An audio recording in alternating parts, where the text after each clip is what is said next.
يا صباح الفل، يا صباح الجمال، صباح مشرق بنور الله. كل سنة وانتم طيبين يا حبايبي. التوم طلع بقى النهارده، وهنعمل مع بعضينا التوم، وهنعمل التوم بالخلطة، وهنعمل الشطة. ان شاء الله هنعمل كذا صنف كده، وان شاء الله يعجبكم. دلوقتي بقى اهم حاجة هي تنظيف التوم.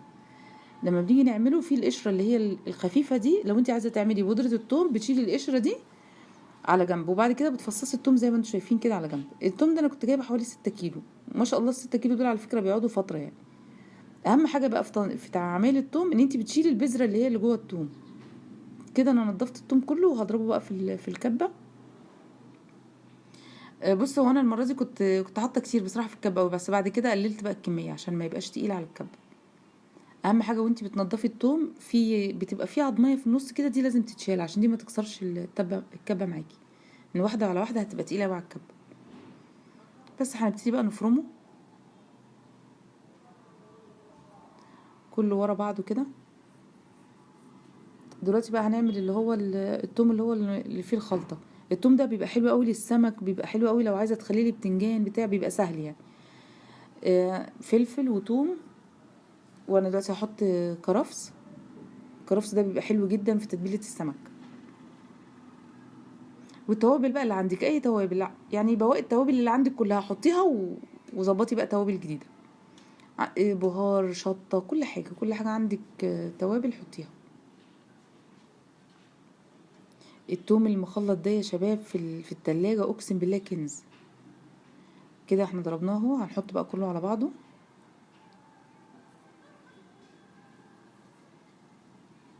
خل وملح. انا كده على شويه التوم دول انا حطيت كيس ملح وحطيت خل، وهحط شطه. وطبعا كل التوابل اللي عندي، بهار، قرفه، جنزبيل، كل التوابل، كمون، كزبره. هنقلب بقى كويس، وهحط شويه شطه تاني، وهحط شويه ملح تاني، وخل برضه، ليمون. دي بتبقى تحفه بقى في السمك، بتبقى حلوه قوي. وبعدين انا حطيت كيس ملح لان الكميه كبيره، مش قليله، كميه التوم اصلا كتير. طبعا بتحطيها عندك في التلاجة من تحت، مش لازم في الفريزر، بتقعد من السنة للسنة. الخلطة دي من السنة للسنة بالظبط. بس كده انا خلصتها. البطرمانات طبعا بتكون نظيفة ومتنشفة عشان ما تبصش. اهو بس هنعبيه بقى في البطرمان. على فكرة والله لما تفرزي التوم ده بياخدش معاكي وقت، بس بعد كده بيبقى منجز معاكي في حاجات كتير جدا. وكفاية ان هو بيبقى موجود في التلاجة جاهز. طبعا كده ولا نور ولا لونه بيغير ولا ريحته ولا اي حاجة. كده عملنا اول نوع. التاني بقى بتحطي بس ملح على التوم الابيض. والتوم ده انا بحطه في الفريزر، ما بحطوش تحت. لما بعوز منه بطلع من الفريزر، اخد من البطرمان وبحطه. وما تخافيش ان البطرمانات مش هتتكسر ولا يحصل لها اي حاجه.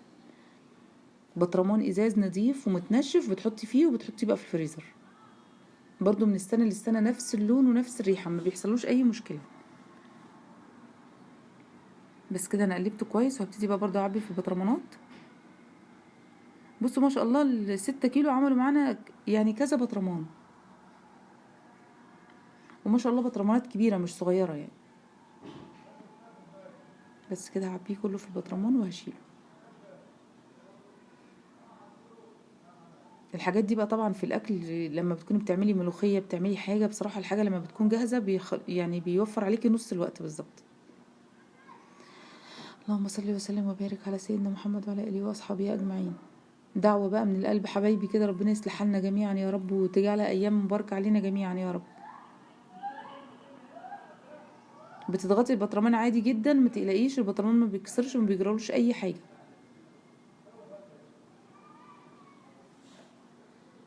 بس كده عملنا البطرمان.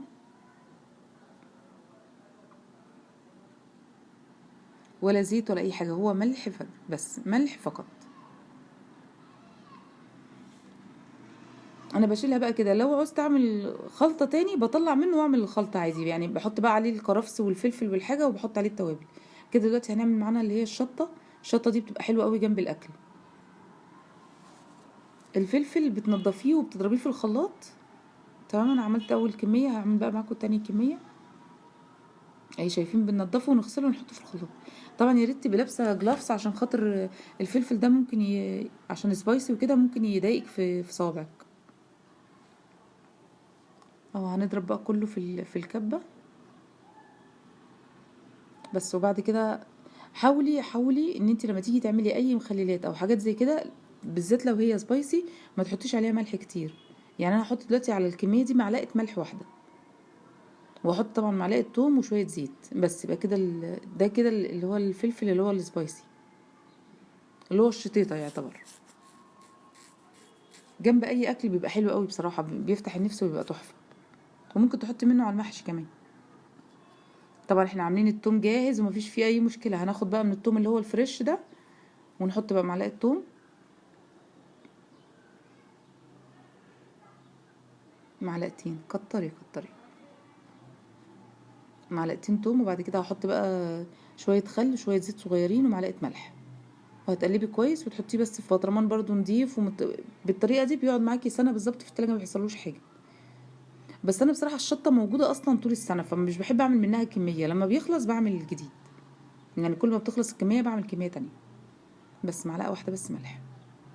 الحاجه يا شباب لو دلع احلى بكتير من لما بتكون حادقه. يعني اي اكل بتعمليه لما بيكون دلع بالنسبه لك بيبقى احلى بكتير، احسن بكتير، ممكن تعالجيه. لكن لما بتكون الحاجه حادقه بقى بيبقى خلاص كده شكرا. بس كده هنقلبه كويس وهنعبيه في بطرمان. وكده الكذا صنف معانا النهارده خلصوا. عملنا توم ساده وتوم بالخلطه وعملنا شطيطه اهو. بس هنعبيه بقى في البطرمان. بعد ما بعبي البطرمان واعمله خالص بحط عليه زيت. والبطرمان ده كده انا هحطه في التلاجة من تحت. يعني زي كده التوم اللي هو المخلط اللي كان عليه كرفس وتوابل ده انا حطيته في التلاجة من تحت، ما حطيتوش في الفريزر.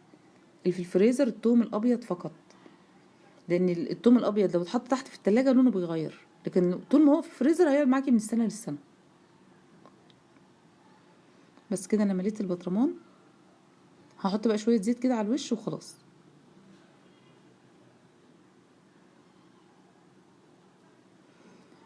كده كل الاصناف معانا خلصت.